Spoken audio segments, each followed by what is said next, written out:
This channel is dedicated to reporting true crime and paranormal cases from Australia.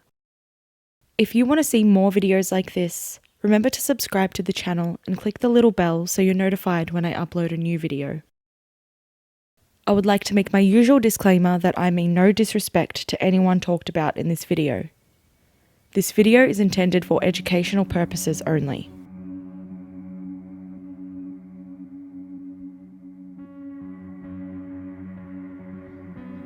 This is the case of missing person and still unsolved case of Sarah McDermid.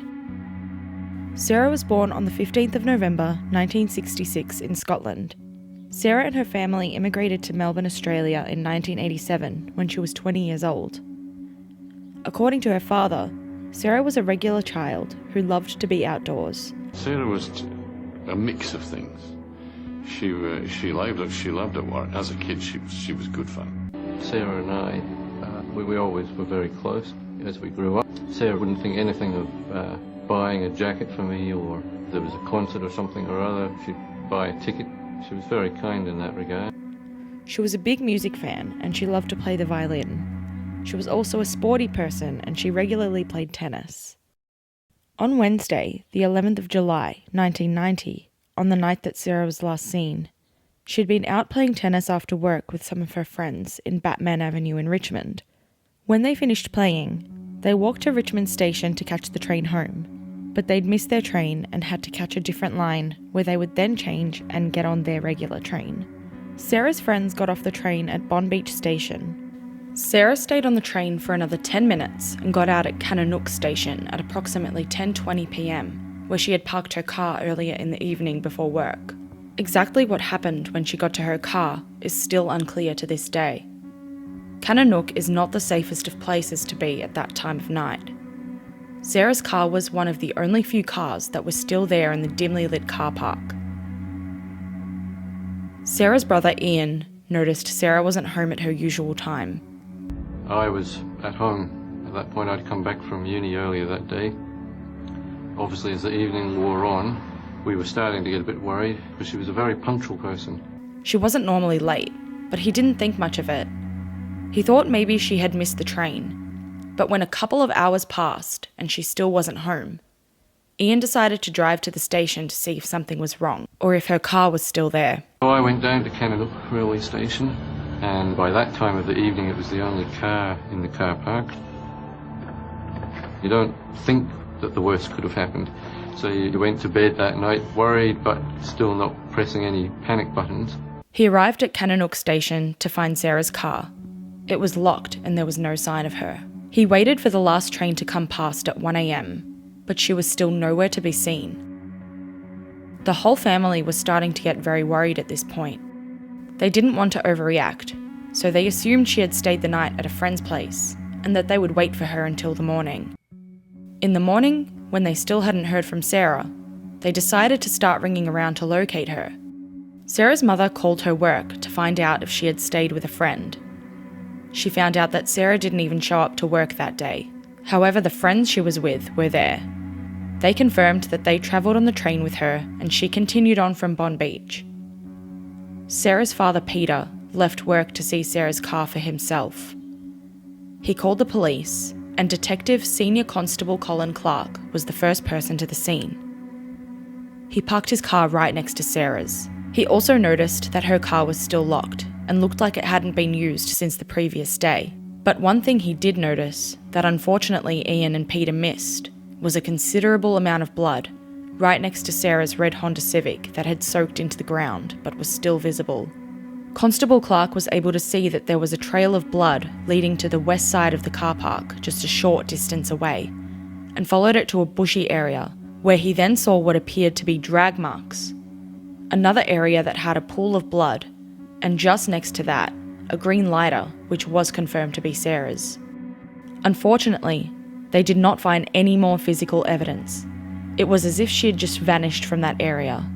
They conducted a search over 21 days with over 250 police officers, but they weren't able to find anything that might lead to Sarah.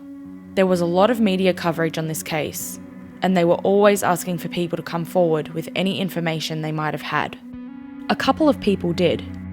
A woman named Maria gave a statement that she had gotten off the train at the same time as Sarah, and just a minute later, she claimed she heard a woman say, "Give me back my car keys and stop fooling around."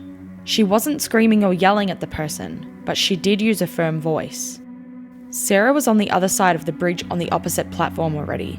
It was also very dark, and there was no visibility on that side of the platform.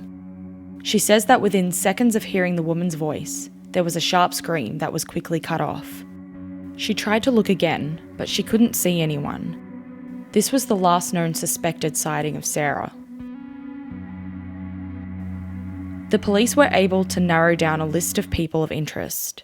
The first person, Banderley Debs, also known as the cop killer, was made a suspect in this case in 2014.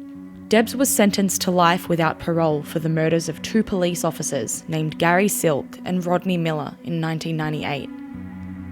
He's also serving an additional 2 life sentences for the murders of 2 sex workers in 1995, Donna Hicks and Christy Hardy. There was no hard evidence that linked Debs to Sarah, other than the fact that police are required to question newly convicted murderers about their possible involvement in other crimes. Sarah's father even wrote to Debs and begged him to confess if he was responsible, but Debs denies any involvement whatsoever to Sarah's case. The second person, Paul Denyer, also known as the Frankston serial killer, who is also serving consecutive life sentences for the murders of 3 young women, all of which were in close proximity to where Sarah was last seen. He seems a likely suspect, but Denyer, just like Debs, denies being involved in Sarah's disappearance. Denyer also made no attempt to hide the bodies of his victims, and that is not congruent with Sarah's case. The third person, Jody Jones. Jones was an escort who worked in the area. In 1985, Jones was arrested and sentenced to 12 years for the murder of a man. She purposefully jumped off a wall and onto the man's chest with her stilettos, which killed him. She'd also been previously convicted for burglary, prostitution, and drug offences. Jody was released from prison early, and she was not in prison when Sarah disappeared. There is some compelling hearsay evidence against Jody, which makes her appear to be the most guilty in this case. A friend of Jody's had told police that she was responsible for the murder. One of those friends had actually hosted Jody at her flat. The daughter of that friend, who was 11 years old at the time, told police that she and a man named Paul, who was also sharing the flat, overheard a conversation between her mother and Jody. This is the statement she gave. "I overheard a conversation between her and Mum. Paul did too. We were in the lounge, but we could hear them in the bedroom. I could hear Jody say that she was in deep shit because she was in the Kananook murder, and that there were 2 other guys with her and she didn't know whether they would lag on her. I heard Mum tell her that she didn't want any trouble, and then Jody asked for the $100 Mum owed her because she wanted to go interstate, and Mum said she didn't have the money. Their voices were a bit raised. Then I went into Mum's bedroom and Jody sort of stopped talking a bit. Then Paul came in too and asked her to leave. She sat there for about 2 minutes on Mum's bed, and then she took her bag and stormed out. This matches a statement from another friend of Jody's who claims they witnessed the whole thing. This is what they said. As the train pulled away, I saw Jody and these 2 males follow a girl who was dressed in sporting gear. I watched these people for a while, and I seen Jody and the 2 males start belting into that girl near the driver's side door of the car. I heard a female voice scream as she was being attacked. Jody came screaming out from behind the car, and the 2 males were following her. Jody was hysterical, and I ran towards her. I then saw blood on Jody's clothes. Jody was screaming, "She's dead, she's dead." I have not seen Jody since this happened.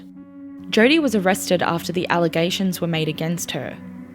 There was a taped interview which was conducted by homicide detective Charlie Bazzina. Here is how that went. It's been alleged by a number of persons that you've told them you were involved in the death and stabbing of Sarah McDermott at the Kananook railway station. What do you say to that? I don't know what they're on about. I don't know what they're trying to do. Do you agree that they have made statements to the police, telling the police that you have, in fact, made admissions to them in relation to being involved in this? Do you agree with that? Yeah, but I don't agree with what they're saying. Can you offer any explanation why they, of their own free will, would make a statement to the police, setting out these details and the conversations you've had related to them? I know Leon and Queenie used to ring each other, and I had a fight with Queenie over money. I don't know why. I wish I did.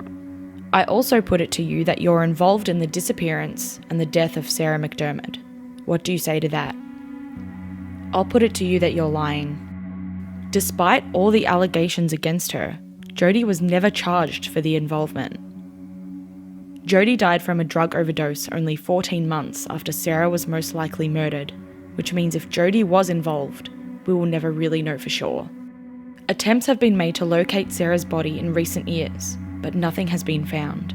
If Sarah's family happens to watch this video, I send my sincerest condolences. I hope the search for Sarah continues until she is found and laid to rest in peace. Thank you for watching. If you enjoyed this video and want to see more videos like this, give it a like and let me know what you thought about this case in the comments. Until next time.